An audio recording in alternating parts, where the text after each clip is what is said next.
You know, this is a city literally where dreams are made, people who make it to the top floor.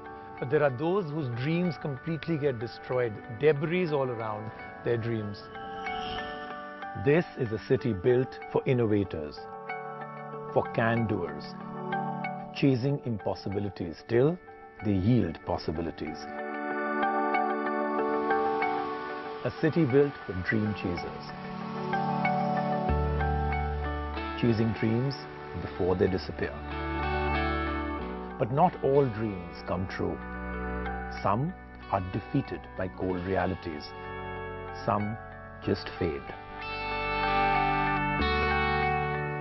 Some dreams will stand apart from the rest. Others will merge with the ordinary. And in this city of dream chasers, and at the dawn of the digital age, billions of ideas and dreams are battling it out.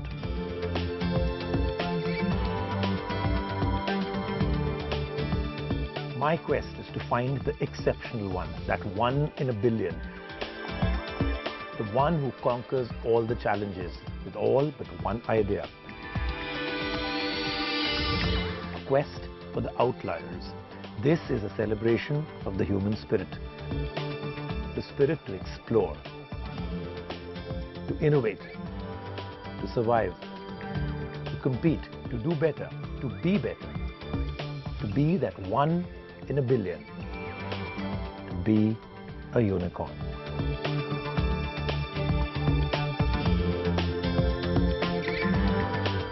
Earlier people used to say, I'm starting a new business. Now everything's a startup. Can I give this away? There are two kinds of people in this world. Those who've already started a startup and those who eventually will. India is becoming the startup capital of the entire world. And this is our quest to find the next unicorn, the next company that's valued at $1 billion. But our quest is a little bit more. A company valued at $1 billion with brand new ideas worth more than $1 billion. Our adventure, our quest begins. This is Unicorn, chasing the startup dream. The world of startups continues to fascinate and is a big roller coaster ride. While some founders make headlines for receiving funding of over 400 crores, others are ruthlessly laying off huge sections of their staff. I'm Pallavi Batra, and today on Unicorn, I'm going on a lookout for startups in all shapes and sizes. On today's episode, we bring you two unique startups. Will one of them be the next unicorn? We'll only know when we throw them open to our mentors, two sharks who won't let them off the hook so easily. We all know that the transport system in India is large and diverse. It caters to over 1.2 billion people after all. But the infrastructure unfortunately can't seem to keep up with this staggering figure, and we find ourselves battling jams on the roads on a daily basis. And this has created the perfect opportunity for one startup. This is Move in Sync, a startup based out of Bangalore that provides an end-to-end solution for employee transport management for companies. Here are some burning questions on my mind. Is this just another app to jump onto the carpooling bandwagon? Has it resolved Bangalore's traffic mayhem? Will fierce competition by big taxi aggregators catch up? Bad jams, nightmarish congestion on the roads, and long waiting hours during travel. The fight with Bengaluru's traffic jam is a daily struggle. So I was told I will reach in 20 minutes and it's already been 45 minutes. Oh, I think now 5 minutes.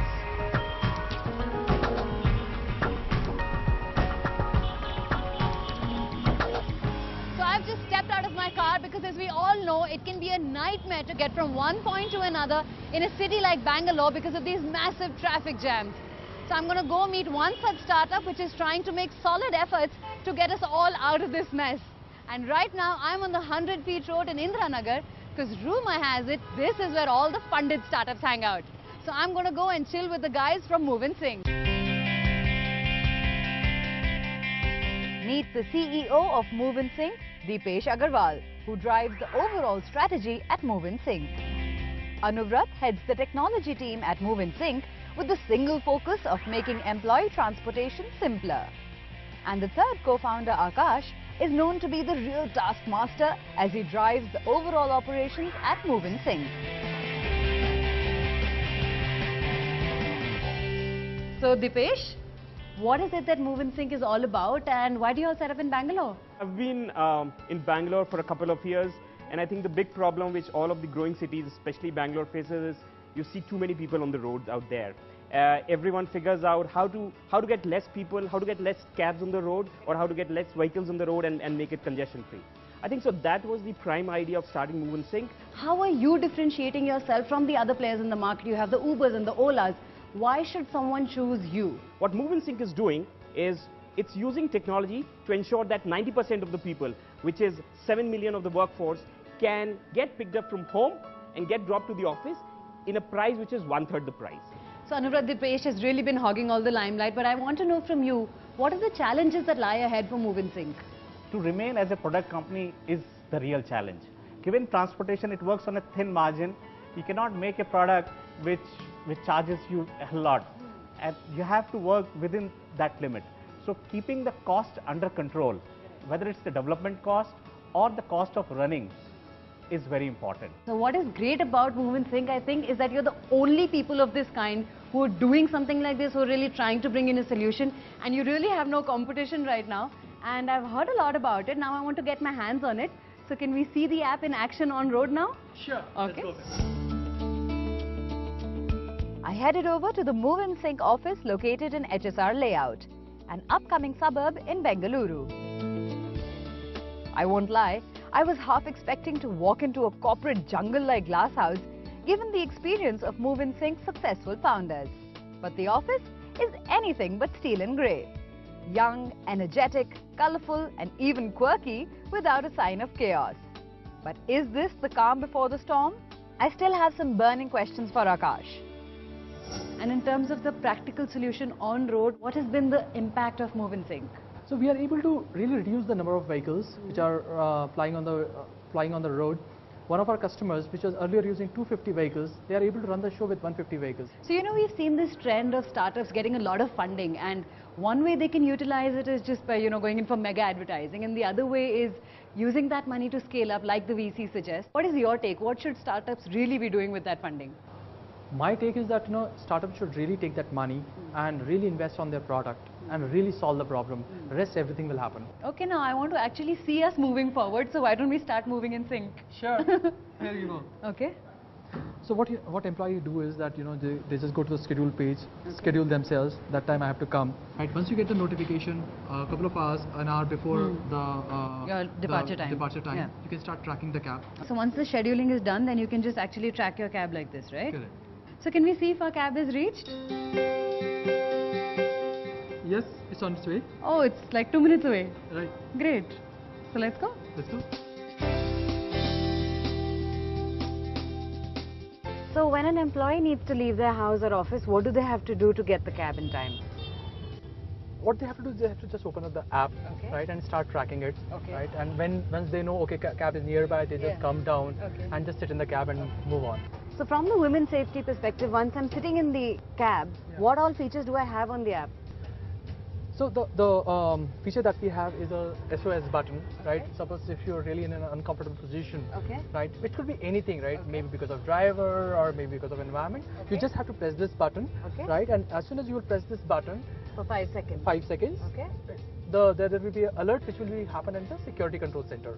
So Akash, the app looks really impressive, and I think Move and Sync has done a great job of solving employees' troubles and decongesting the roads in big cities.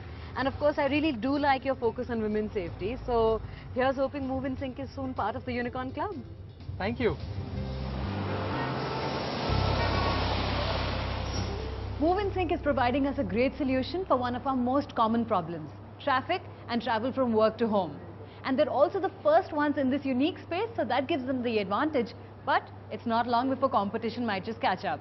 Like any startup, there are big challenges that lie ahead, but the founders seem to be a confident bunch, and I really like that. I really like Move and Sync because it solves problems for both parties, people who are employers and employees.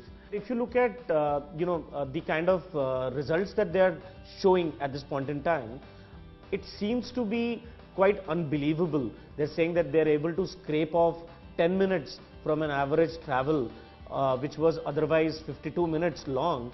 I don't know how will that be possible just through tech, because finally it's the traffic conditions which actually dictate how much time will a travel take. They should be aware of people who are offering general purpose carpooling. I mean, traditional apps which are car hailing apps are getting into pooling big time.